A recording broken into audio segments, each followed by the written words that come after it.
Mrs. Barrett back with you today for day 4 of the Little Boy of Bachín. And we're going to start today in the second half of bar 38. So you'll see a forte under those notes. It's actually a G. And we're going to lead into our shifting part. So this is going to be nice and fun. So you're going to start at the tip of the bow to give yourself a lot of power. And the quaver is going to have to use a lot of bow so you have space for the minim. Like that. Just do it with me. 1, 2. Good. So you want to get a lot of power, and if you know how to do vibrato, you want to add that in. 1, 2. Now you're going to stay in the lower half of the bow for the next 2 notes. You might notice they have dashes on them. That means to really exaggerate your bow fingers. You want to make your bow fingers soft, so it can be really silky there, and it's going to be quick like the first 2. So we started at the tip, we've made our way to the frog, and we're staying down at the frog. 1, 2. Good, let's do that a few times. Start at the tip. 1, 2. That'll help it be nice and loud. 1, 2. Now, the next bar goes down the scale, and you're going to use the whole bow for the slur and the whole bow for the E. Now, to do that without it sounding like an accent, you have to relax the bow on the up. So it's going to be strong here, and then relax. The speed is already going to make that note louder. So if we don't relax, it's going to sound like a super loud E.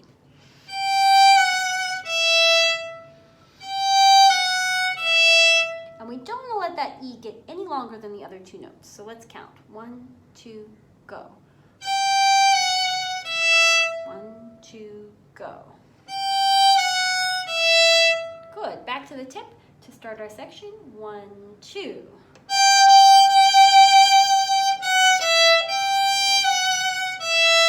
And if you can, keep the sound going the whole time. 1, 2.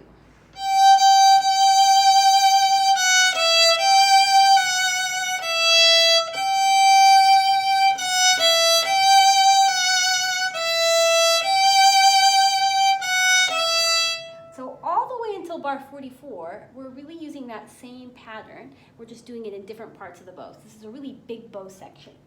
So let's just play it again, starting from the tip. 1, 2.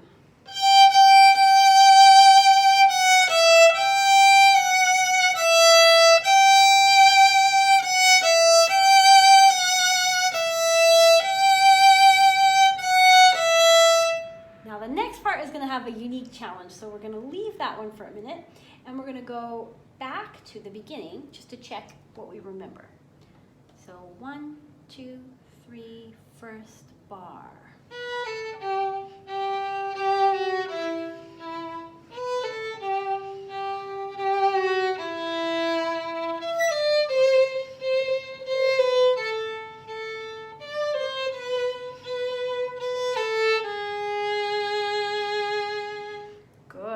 Now to the next section that we know.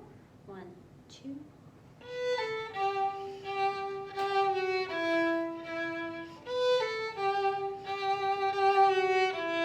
Fourth finger.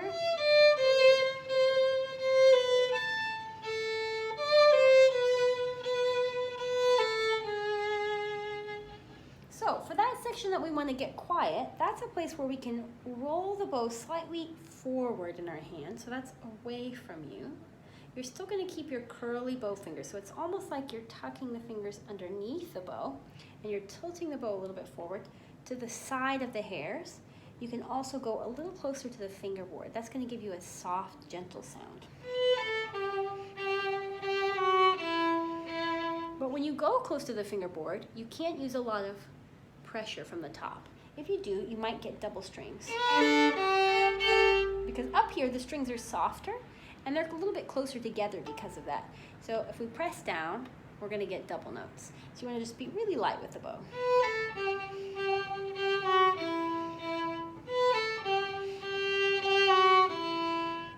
also don't want to turn it so far that the wood is touching the string. If you do that, you might get a little bit of a grainy sound coming from the wood actually playing on the string. So that's some tips for how to make that part more piano. So let's go back to the new section, see what you remember, and see if we can add that next challenge that comes up there. 1, 2.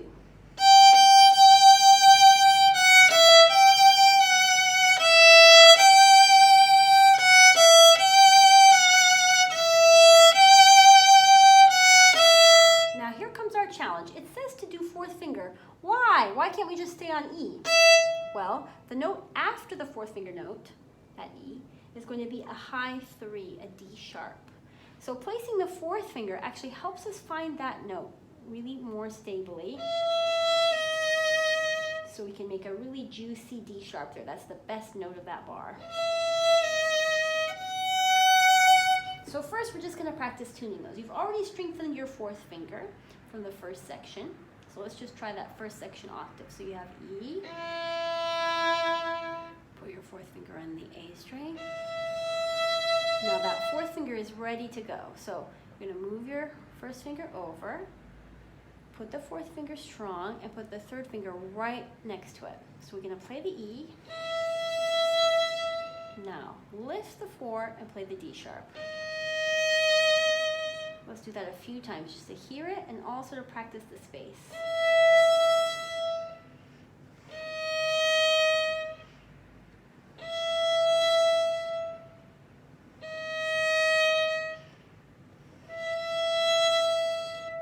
Very nice. Okay, now in the piece, it does it with a single beat to each note, and then goes up to F sharp on the E string. So let's do that a few times. 4 and 3 are ready. F sharp. Let's try adding the slurs. 4 and 3, get ready. 4 and 3, get ready. And that comes back to our B. So now we've made it up to our shifting section just by practicing that part. So let's do the 4-3 slowly.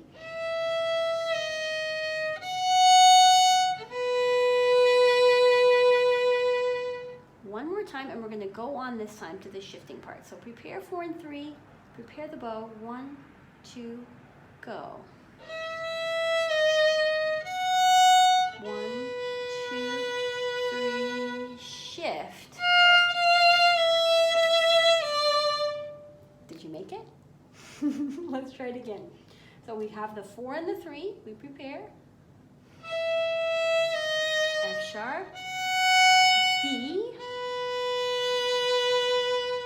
shift. Now, if you're missing the shift, you might want to just warm yourself up.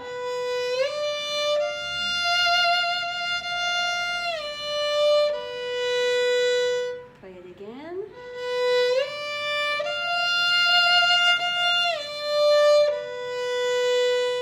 And then try it again. 1, 2, 3, shift. Very nice. So this is an important link in the piece. Links are where two different sections come together. So we've practiced the big bow part, and we're coming up to the shifting part.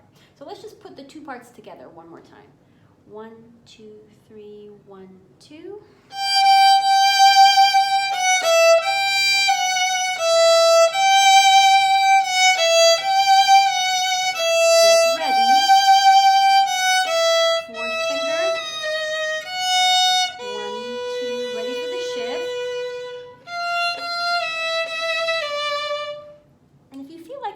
You, it's probably because you want to take a little more time getting those parts joined together, but be a little bit brave. Try it a few times with me on the video, because if you're playing it in the rhythm that happens in the piece, it's going to be much more useful to you, even if it feels kind of tough the first few times.